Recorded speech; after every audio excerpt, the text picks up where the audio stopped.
Bismillahirrahmanirrahim. Assalamualaikum warahmatullahi wabarakatuh. Waalaikumsalam warahmatullahi wabarakatuh. Hamidalillah musallian ala rasulillah la hawla wa la quwata illa billah. Rabbi shrah li sadri wa yassir li amri wa hlul 'uqdatam min lisani yafqahu qawli. Amma ba'd. Alhamdulillahirabbil alamin. Ibu-ibu sekalian yang di belakang masih semangat? Yang ngantuk sudah bangun? Sudah. Ya. Baik ibu-ibu, bapak-bapak, judul yang diberikan oleh panitia keluarga Islami merajut harmoni di tengah umat. Saya mengawalinya dengan dari tadi disebut ada pohon, ada buah dan seterusnya. Saya tunjukkan dari mana sebenarnya asalnya pelajaran tentang pohon, buah dan seterusnya tadi. Itu adalah apa yang disampaikan oleh Allah di dalam surat Ibrahim ayat 24-25. Di sana Allah berfirman, "A'udzubillahi minasyaitonirrajim." Slide yang megang laptop pindah slide ya. A'udzubillahi minasyaitonirrajim. Alam tara kaifa daraballahu mathalan kalimatan thayyibatan. Apakah kamu tidak memperhatikan bagaimana Allah membuat satu perumpamaan tentang kalimat yang baik? Dia itu adalah kasyajarotin thayyibatin. Dia itu seperti pohon yang baik. Asluha sabitun, akarnya itu menghujam kuat ke tanah. Wa far'uha fis sama, dan kemudian batang pohonnya dan cabang-cabang itu menjulang ke atas ke langit. Dan dia tu'tiukulaha kullahinin bi'idni rabbi. Dia pohon itu kemudian berbuah, memberikan buahnya itu setiap masa, tidak pandang masa, dengan izin dari Allah. Nah, ini sebenarnya adalah satu, kalau kita buka tafsirnya Ibu, tafsir Qurtubi itu mengatakan yang namanya kalimah thayyibah, kalimat yang baik itu diantaranya adalah tauhidullah itu. Istishhad kita mempersaksikan bahwa Allah itu adalah Al-Khaliq Al-Mudabbir la ilaha illallah Muhammad Rasulullah. Itu adalah contoh di antara kalimat yang baik. Dia itu adalah seperti benih ketika dia menghasilkan satu pohonnya itu, atau kalau ini bangunannya itu fondasinya kuat, bangunannya kokoh, lalu memberikan buah atau manfaat itu banyak dan tidak kenal musim. Kalau kemudian saya tarik pelajaran di dalam Ibrahim 24-25 tadi kepada bangunan kepribadian seorang muslim, misalkan saya mirip-miripkan bentuknya, akarnya, benihnya itu adalah tauhidullah, maka kemudian di situ akan menghasilkan akar yang menghujam itu adalah keyakinan kita kepada segala karakter Allah, sifat Allah yang al-muhyi, al-mumit, ar-razik ya. Allah sang pemberi rezeki, Allah yang menghidupkan, Allah yang mematikan, Allah sumber segala sumber kekuatan dan seterusnya. Itu akan kemudian juga mengantarkan dia kepada kesadaran bahwa dia hidup diciptakan oleh Allah itu untuk beribadah. Tadi ada ayat di mana Ama khalaqtul jinna wal insa illa liya'budun tadi. Maka kemudian di situ akan membentuk sebuah tampilan kalau daripada diri perorangan, dia ketika berpikir memahami sesuatu, dia sandarkan kepada akidah Islam. Oh, mau minum, mau makan, ini halal ataukah haram? Ini baik ataukah buruk? Ini terpuji ataukah tercela? Dan ketika kemudian sudah dia dapatkan hukumnya karena dia sandarkan pada akidah Islam, dia kan paham kan, oh kalau babi haram. Kalau kemudian dia pakai itu, dia kaitkan ketika dia beramal, dia realisir, saya tidak akan makan babi karena Islam mengatakan harus makan yang halal, yang thayyib dan ada adabnya. Maka pada saat itu terbentuklah pada dirinya pola fikir dan pola sikap Islami, terbentuklah pada dirinya kepribadian Islami. Yang nampak pada dia ibu-ibu, kalau pada level perorangan kita akan menemukan orang-orang, kalau contohnya hari ini yang paling gampang, kalau kita mau ambil contoh saudara-saudara kita yang ada di Palestina Bu, selama mereka meyakini bahwa Allah adalah sumber dari segala kekuatan, maka perjuangan mereka tidak akan mudah dipatahkan. Sekalipun yang mereka hadapi itu kekuatan penuh militer punya Israel, di backup Amerika, di backup sama Inggris, di backup Jerman, tapi mereka tidak akan menjadi orang yang lemah. Ketika mereka meyakini Al-Muhyi, Al-Mumit, itu Allah yang menghidupkan dan mematikan, itu Allah.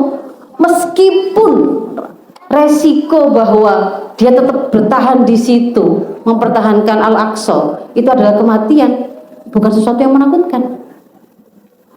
Jadi apa yang kemudian kita lihat dalam bentuk sifat-sifat seorang ibu yang dia itu penyayang pada anaknya karena sadar anak itu adalah titipan amanah bagi dia, dikatakan baik. Kalau kemudian seorang perempuan itu subur dan penyayang, maka dia akan nampak di situ buahnya adalah penyayang. Termasuk juga misalkan pada posisinya seorang istri misalkan, sepinter apapun, sesoliha apapun gitu ya, itu tidak akan kemudian misalkan sekaya apapun dia, ketika sandaran itu adalah akidah Islam yang kemudian membuat dia itu menjalani hidup dan berumah tangga tadi itu sesuai dengan tuntunan Islam, maka dia memahami betul bahwa yang namanya suami itu berhak atas pemuliaan dan penghormatan yang dia lakukan. Dia akan membuat dia kemudian menjadi seorang istri yang sombong di hadapan suaminya. Dia tidak akan merusak kepemimpinan suaminya.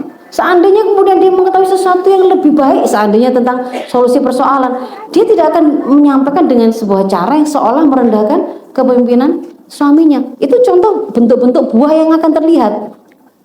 Termasuk misalkan, ini lazimnya ibu-ibu, misalkan ya, kan hari ini tuh gara-gara seringnya scroll di sosmed ya Bu ya, ibu-ibu akan sering tahu ada quote-quote psikolog yang itu sebenarnya menyesatkan. Misalkan perempuan harus setiap hari mengeluarkan 20.000 kalimat. Makanya kemudian itu seolah-olah melegitimasi, makanya normal kalau emak-emak itu terus ngomel gitu ya Bu ya. Nanti jangan boleh tanya ke abinya Hafid itu, pernah enggak dengar saya ngomel gitu ya? Insya Allah enggak pernah ngomel. Kenapa? Karena kalau kita muslim, akidah kita Islam, kita menyandarkan semua amal kita tadi termasuk ketika ngomong itu juga dengan Islam, kita ketemu dengan tuntunan man kana yu'minu billahi wal yaumil akhir, barang siapa yang beriman kepada Allah dan hari akhir, falyakul khairan aw liyasmut, maka dia harus ngomong yang baik.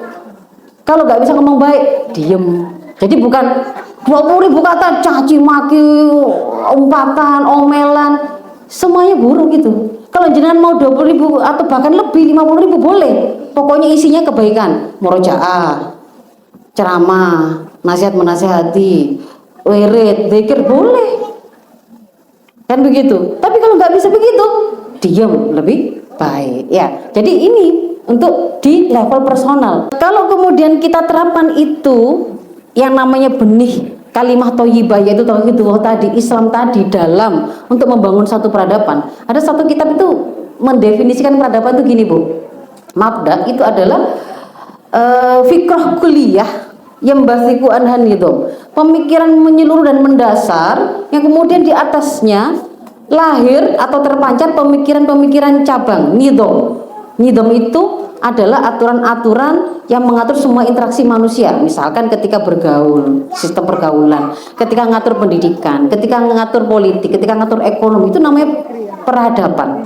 Kalau peradaban yang dibangun oleh Islam sama seperti pada perseorangan tadi, kalimah thayyibah itu bangunan itu akan kokoh akarnya ke bawah, ke atas juga sangat kokoh, dan kemudian akan menghasilkan tampilan-tampilan buah yang bisa kita petik itu memang setiap saat, nggak pakai nunggu waktu-waktu tertentu, akan terasa kebaikannya. Nggak nunggu Ramadan tiba orang-orang itu berhenti maksiat, nggak nunggu. Kalau memang sistem itu adalah sistem Islam, semuanya pergaulan diatur Islam, sistem medianya yang ada di TV, di informasi itu diatur dengan Islam, maka yang namanya terwujud di tengah masyarakat itu bukan bapak-bapak yang mudah KDRT, bukan ibu-ibu yang mudah ngomel, bukan pergaulan yang di situ banyaknya perselingkuhan dan membuka aurat, gitu kan Bu ya? Bukan para pejabat atau penguasa yang korup, tapi semuanya akan dibikin menghasilkan buah yang baik. Nah, itu kalau dari sisi bangunan peradaban. Ketika akidahnya benar, maka yang namanya bangunan di atasnya itu pasti benar. Kalau akidahnya benar, berarti peradaban di atasnya akan benar. Artinya semua aturan yang terpancar di sana itu akan menjadi sebuah solusi untuk kehidupan. Kenapa begitu? Itu yang dijanjikan oleh Allah di dalam surat Al-Anbiya 107. Ketika Allah mengatakan, memberi kabar, Rasul itu diutus untuk apa sih? Allah berfirman, wa ma arsalnaka illa rahmatan lil alamin. Arsalnaka di situ memang kafnya itu merujuk kepada Rasulullah Muhammad. Tidaklah kami utus engkau Muhammad kecuali menjadi rahmat bagi seluruh alam. Tapi kaf di situ Rasul Muhammad itu kan bukan manusia biasa. Beliau manusia plus risalah. Maka tafsirnya di sini bahwa yang dibawa oleh Rasulullah, risalah Islam itu kalau dia diterapkan maka akan mengantarkan kepada rahmat.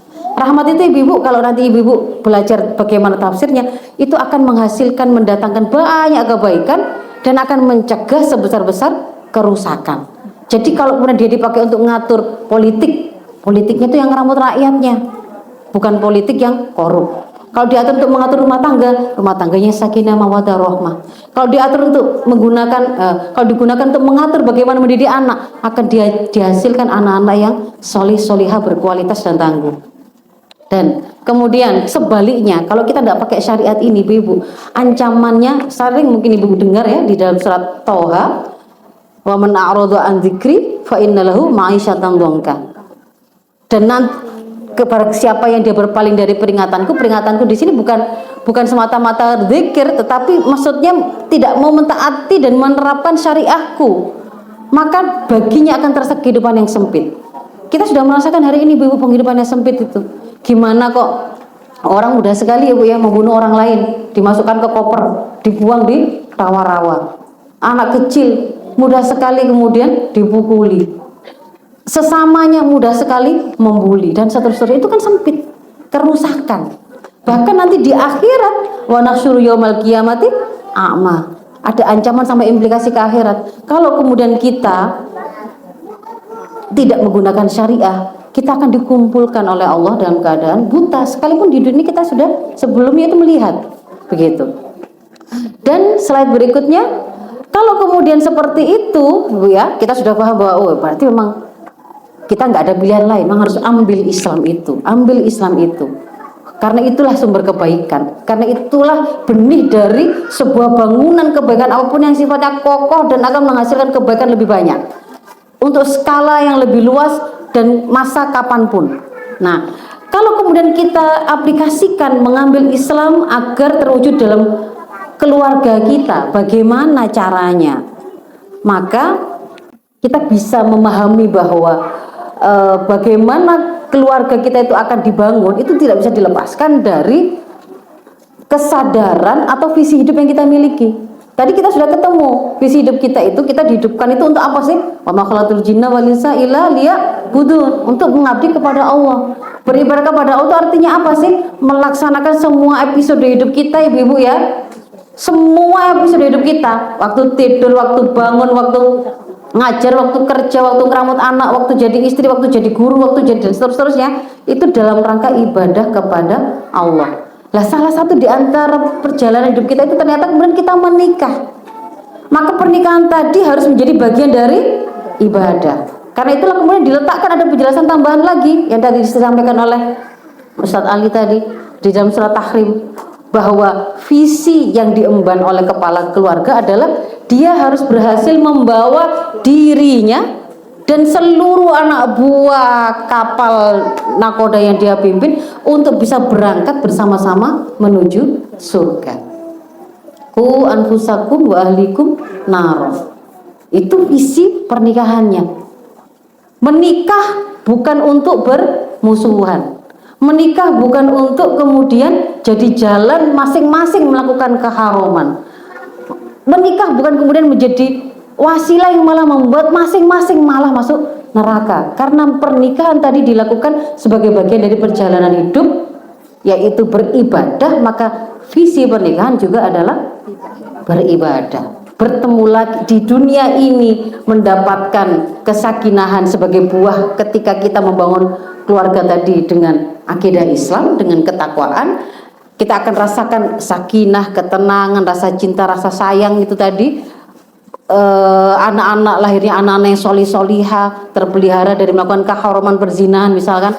Tidak semata-mata itu, tetapi sampai mengantarkan kita nanti ketemu di surganya Allah. Demikian pula ketika kemudian di dalam pernikahan itu, dalam keluarga tadi, Allah hadirkan amanah-amanah baru.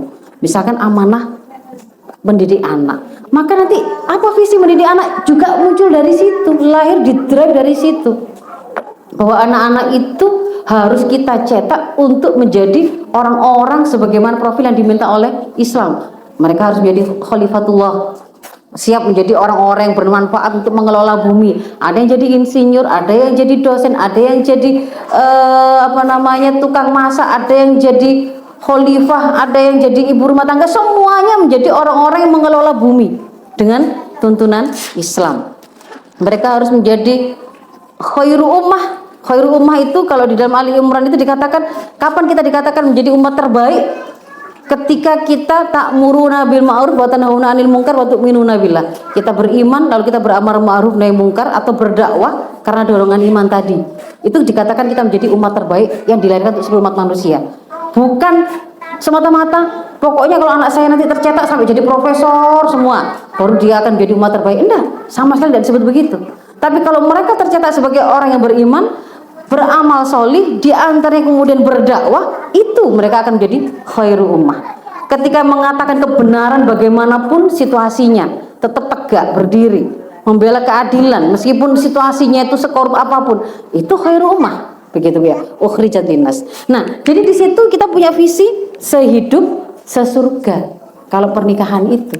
Dan caranya bagaimana kita menjalaninya sesuai dengan semua episode pernikahan tadi. Ada gegerannya, berarti kembalikan kepada tuntunan syariah, kan begitu kan ya. Ada kesulitan ketika ngerambut anak, ini boleh nggak saya pukul, ini boleh nggak saya cetoti kalau anak saya nangis umur 1 tahun, 2 tahun, 3 tahun, boleh nggak anak umur 6 tahun belum sholat saya pukuli. Nah, apapun pertanyaan, apapun persoalannya, kalau memang kemudian tadi itu rambu-rambunya untuk sampai kepada kembali ke surganya adalah menjalankan sesuai dengan syariahnya, berarti itu yang harus kita pegang.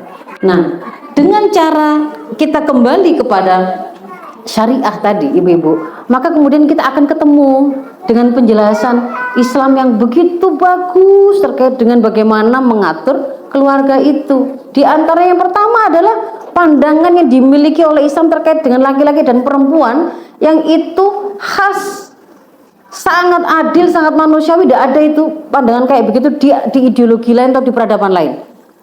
Bahwa manusia laki-laki dan perempuan itu dibilang sama persis ya enggak, dibilang beda sama sekali juga enggak.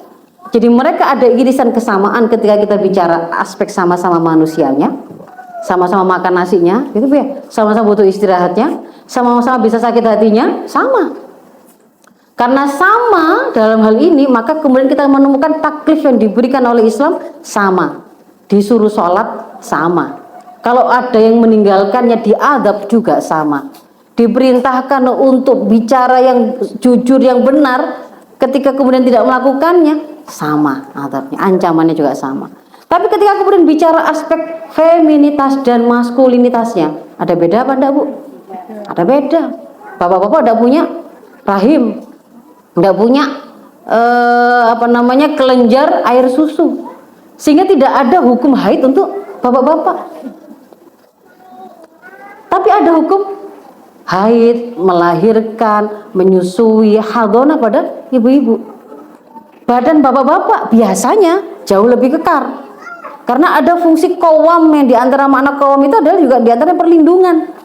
Itulah mengapa kok ibu-ibu itu ada hukum yang berbeda.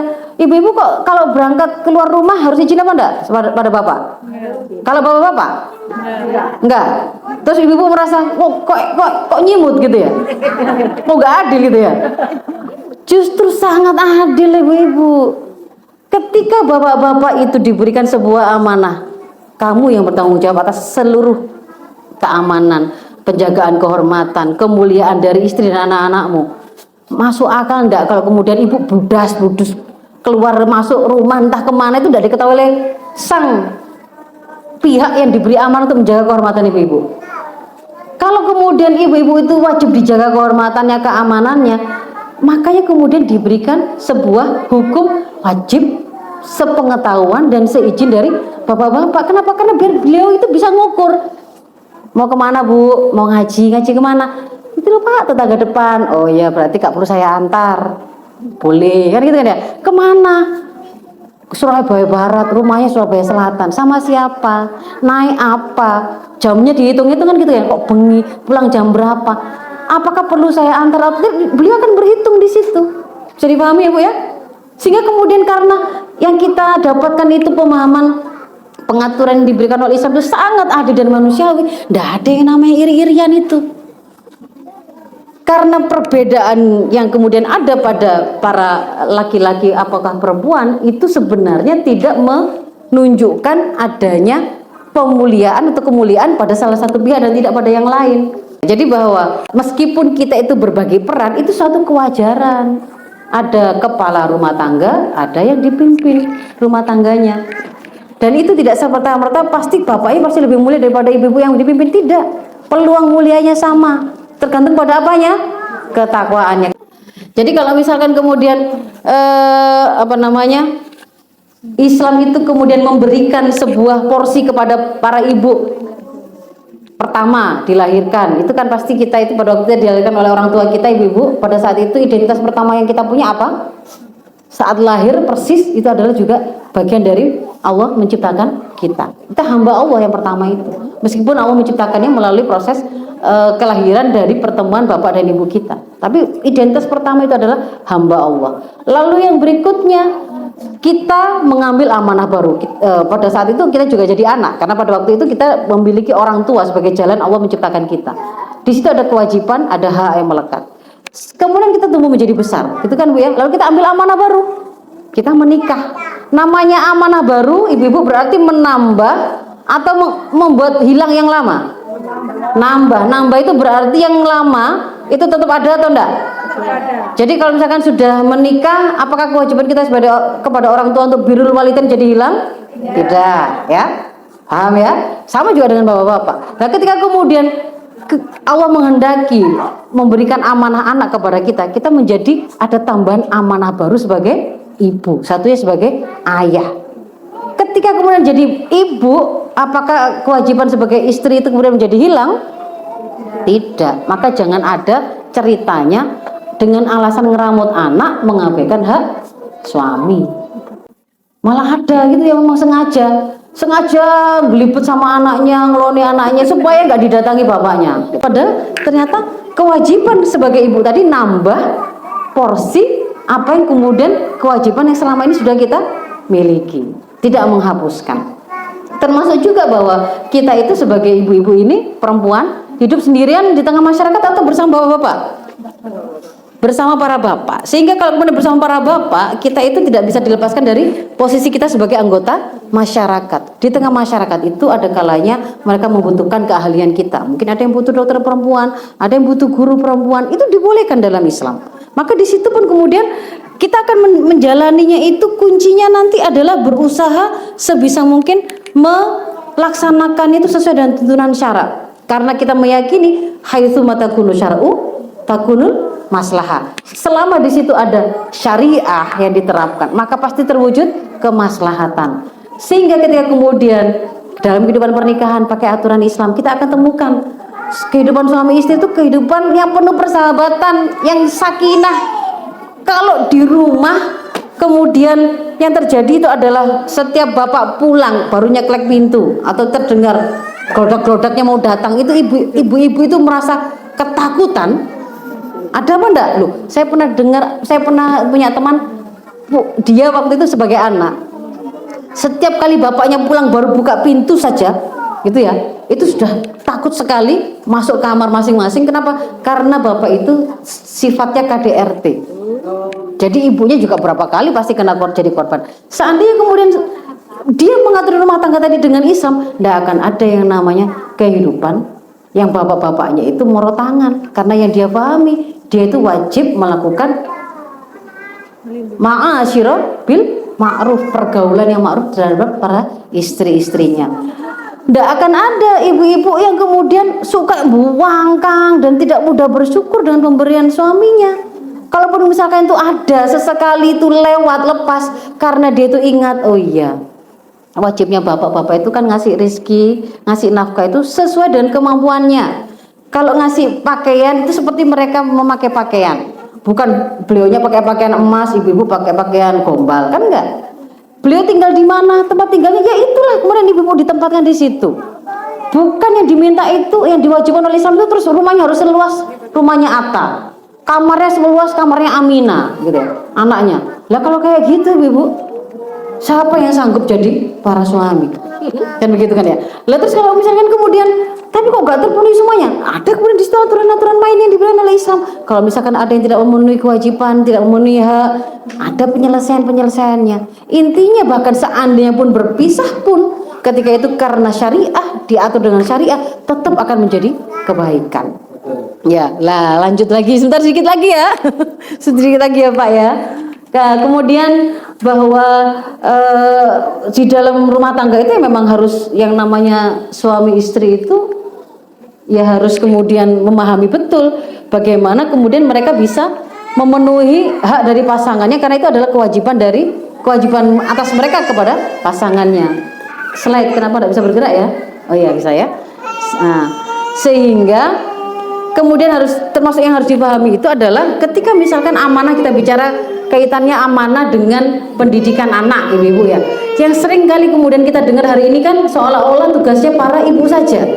Justru kalau ibu-ibu menggunakan syariah Islam, bapak-bapak juga menggunakan syariah Islam, siapa nasihat orang biasa yang sampai dinukil diceritakan dalam Al-Quran sebagai inspirasi untuk ngajarin anak, itu perkataan seorang perempuan atau bapak?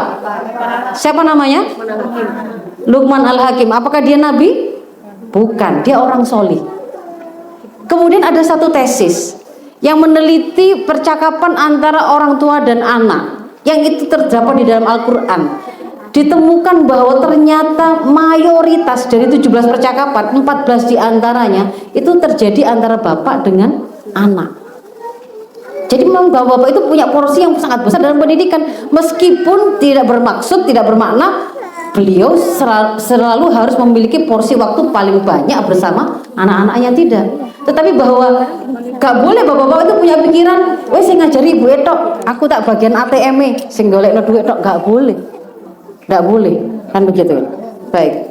Nah, jadi itu saya menukilkan di dalam bukunya yang ditulis oleh Ibnu Qayyim ya. Ibnu Qayyim itu bahwa betapa banyak kalimat yang saya bold paling bawah itu, betapa banyak kerusakan yang terjadi pada anak, dan itu umumnya kita dapati bersumber dari para ayah ya. Yang ini yang ngomong para seorang ulama laki-laki, dan ini sesuatu yang memang bisa kita pahami ya, bisa dipahami itu memang para ayah itu termasuk ayah saja atau ayah dan ibu. Nah, lalu yang berikutnya ibu-ibu, jadi untuk bisa melaksanakan tanggung jawab yang seperti itu tadi, catatan yang ingin saya sampaikan di sini itu adalah itu pasti butuh ilmu ibu-ibu. Ilmu itu yang akan jadi semacam lampu, semacam penunjuk jalan, rambu-rambu kan. Kita tadi katanya sejahtera, kita akan aman, kita akan nggak kesasar kalau pakai syariah. Lah kalau nggak pakai syariah, ya pasti akan tersesat. Lah gimana cara tahu syariah? Berarti kita harus mengilmuinya. Makanya ngaji itu nggak boleh sampingan, nggak boleh amalan yang sifatnya itu cadangan, tapi dia itu harus dialokasikan secara khusus, dilakukan secara istiqomah ya. Kalau bapaknya itu memiliki ilmu, beliau langsung bisa ngajar istri dan anak-anaknya. Kalau ibunya memiliki ilmu, dia bisa berbagi bersama bapak, karena kemudian dengan suami juga ada kewajiban kita melakukan amar ma'ruf nahi munkar dengan cara yang bagus kan begitu kan ya. Dengan anak kita bisa ngajari. Tapi kalau misalnya semuanya juga belum memiliki ilmunya, ngaji bareng-bareng, datangkan guru. Seperti itu. Dan ingat, justru pemberian terbaik, bahkan warisan terbaik orang tua atau khususnya para bapak, karena seringkali bapak-bapak itu alasannya sibuk di luar untuk keperluan dan kebutuhan anak-anak dan istrinya, itu sampai kemudian mengira pemberian dan warisan terbaik itu adalah asuransinya itu diisi penuh, depositnya diisi penuh, celengannya, tabungannya. Padahal pemberian terbaik kalau dalam pandangan Islam itu adalah pengajaran adab Islam.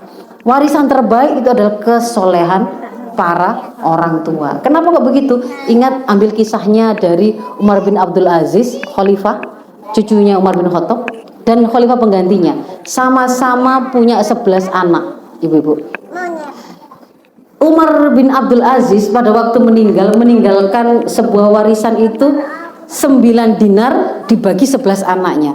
Sementara Hisham bin Abdul Malik, khalifah setelah beliau, itu punya 11 orang anak, jatah warisan tiap anaknya 1 juta dinar. Yang satunya tadi nggak sampai 1 dinar, ya sekitar setengah dinaran. Yang ini 1 juta dinar. Tapi apa yang terjadi? Ditemui pada satu saat anaknya Umar bin Abdul Aziz bersedekah itu 100 kuda untuk jihad fisabilillah. Pada saat yang sama anaknya Hisam bin Abdul Malik sedang mengemis di tengah pasar. Itu kalau diruntut ke atas Bu, ada ceritanya singkatnya itu ketika Umar bin Abdul Aziz mau meninggal itu ditanya oleh pegawainya, kenapa tidak kamu wariskan? Bolehlah kamu ambil dari kekayaan ini, nanti pasti rakyatmu juga akan setuju kok kalau kamu mewariskan harta untuk anak-anakmu, karena saking sejahteranya kan pada waktu itu keadaannya. Tapi beliau mengatakan, saya itu kalau anak-anak saya itu jelek, maksiat, saya tidak akan membantu kemaksiatannya. Tapi kalau kemudian mereka itu baik, soleh, maka Allah yang akan jadi walinya. Walinya itu Allah sendiri, maka itu akan yang akan menjadi pemberi rezeki, yang akan menjaga mereka, yang akan mengamankan mereka dan seterusnya. Nah, yang berikutnya kalau begitu setelah sampai di rumahnya itu sudah harmoni seperti itu Bu, maka kita lanjutkan kepada bagaimana kemudian memberi pengaruh kepada masyarakat di sekitar rumah kita. Kita sudah bagus. Sebenarnya apa yang dijanjikan oleh Islam tadi akan membawa kepada kebaikan itu tidak hanya untuk dalam keluarga ibu-ibu. Kalau lihat ayat ini Al-A'raf 9896 ini, keberkahan itu bahkan dijanjikan oleh Allah itu akan sampai pada satu kaum, satu negeri. Asalkan apa? Iman, takwa. Berarti sandarannya tetap sama. Dan realitas masyarakat itu adalah tidak hanya kumpulan orang. Hanya orang berkumpul kan enggak. Tapi kan mereka harus berinteraksi terus-menerus. Maka di situ harus ada kesamaan. Saya tuh memahami kalau harta korupsi itu haram, saya enggak suka. Saya enggak mau. Perasaan saya enggak suka. Dan itu kemudian dilanggengkan oleh aturan mengharamkan korupsi. Baru terjadi masyarakat yang Islami. Sehingga kalau kemudian kita ingin membuat masyarakat sekitar kita juga menjadi baik ibu-ibu, maka harus ada upaya untuk satu sisi membuat orang-orang per orangnya itu di kepala mereka itu tumbuh menjadi orang-orang yang taat, yang solid. Di tengah-tengah masyarakat aturannya itu diarahkan ke arah menerapkan syariah kafah. Begitu ya Bu ya. Sehingga disitulah yang namanya perlu adanya dakwah. Slide berikutnya itu tentang satu syair Arab yang sangat bagus untuk kita ambil pelajarannya ketika kita ingin membangun profil berpengaruh di tengah-tengah masyarakat. Yang pertama, an-nasu atba'a man ghalaba. Tabiatnya manusia itu ibu-ibu, mereka itu cenderung untuk ngekor, nurut sama mereka-mereka yang lebih powerful, lebih pinter, lebih soleh, lebih baik, lebih terpercaya, lebih ngerti. Pasti itu yang diikuti. Jangankan orang dewasa, anak-anak saja. Anak-anak yang dia punya inisiatif, yang punya keberanian, yang berani ngatur, pasti dia akan dominan dan diikuti teman-temannya. Ya apa enggak? Ya, yang kedua, aslih nafsaka yaslih lakan nas. Kalau kemudian kita menginginkan orang itu kemudian berlaku baik kepada kita, ada kebaikan tersebar di tengah-tengah masyarakat. Jangan mikirnya, ngapain kita ngasih utangan, kita dulu aja minta utangan nggak diutangi. Kita mau minjem mobilnya dulu aja waktu mau nganterin anak mau ke rumah sakit aja nggak dipinjemin. Sekarang ngapain dong kita mau minjemin? Nah, justru kalau pengen berpengaruh mulai dari diri kita sendiri, maka orang akan berbuat baik kepada kalian. Ibu-ibu, ini cerita asli di rumah kami ya Bu ya. Jadi abinya Hafid itu kalau kemudian keluar rumah ataupun baru datang dari mana gitu Bu ya, di tengah-tengah tetangga-tetangga kami itu ada banyak anak kecil-kecil segini nih, umur 2 tahun, 3 tahun, 5 tahun, ada yang se-Hafid, satu teman sekolah. Itu yang heboh kalau misalkan beliau itu berangkat gitu ya. Abi itu ya cucu-cucunya orang-orang tetangga depan, anak-anak tetangga samping gitu. Kalau beliau datang juga begitu, manggilin Abi itu ya karena merasa itu ikut senang gitu loh Bu. Mungkin karena kebaikan beliau, murah senyum, suka nyapain anak-anak. Hal yang seperti itu ternyata berpengaruh. Padahal tetangga lain nggak pernah digituin, tapi beliaunya itu dibegitukan. Jadi kalau kami itu keluar dari pagar gitu, sudah mereka itu kayak jadi cheerleader gitu ya. Cheerleader yang menyemangati. Ketika kami datang juga ikut-ikutan senang itu tetangga-tetangga itu. Bahkan kemudian yang lucu lagi itu sampai anak saya yang saya bawa ini tadi, itu sampai kemudian dia dimintai oleh teman-temannya, ada yang punya adik gitu Bu ya, temannya satu kelas. Kalau adiknya itu nakal itu, itu fitnah, sehatin itu, kasih tahu, ajarin itu adik-adikku itu. Lah kamu kan juga bisa, belum terlambat gitu. Adik-adikmu itu masih bisa diajarin. Tinggalkan gadgetmu, kasih tahu adikmu gitu. Artinya apa? Mereka pun bisa melihat ya, bahkan dilafadzkan. Alvin itu memang diajarnya itu berbeda gitu, diajarin sangat solid oleh orang tuanya. Jadi mereka sendiri menilai gitu loh Bu. Ya, jadi itu harus kemudian kita lakukan. Yang ketiga, qimatul mar'i biqadri ma yuhsinuhu. Nilai seseorang itu sangat ditentukan oleh seberapa banyak kebaikan yang bisa ia kerjakan. Kebaikan sekecil apapun lakukan. Pulang dari mana bawa oleh-oleh. Kalau misalkan abinya Hafid itu sukanya bawa ini Bu, misalkan ketan ya. Ketan nanti dibawa ke Mbah depan tetangga, sama tetangga sini sama situ. Ya cuma satu bungkus gitu. Tetapi itu kemudian membuat sebuah kedekatan tersendiri. Dan itu sebenarnya aturan Islam itu memang memerintahkan kepada kita, ketika kita beriman, kita harus fal yukrim jaroh. Kita harus memuliakan tetangga kita. Sehingga sebagai kesimpulannya, keluarga muslim seharusnya satu, kembali kepada identitas kita sebagai muslim-muslimah, membangun keluarga muslim yang taat. Karena itu kuncinya. Jangan malu, harus bangga dan yakin kebaikan terletak kepada ketaatan kita kepada Islam. Sehingga apa yang kedua? Fahami, ngaji, sengaja ngaji berdua. Karena nggak bisa dijamak, nggak bisa diwakilkan. Ibu saya ngaji, bapak melo-melo pinter, nggak ada ceritanya. Bapaknya yang ngaji, ibunya ikut-ikutan pinter, nggak ada ceritanya. Kayak gitu itu Bu ya. Jadi sama-sama ngaji.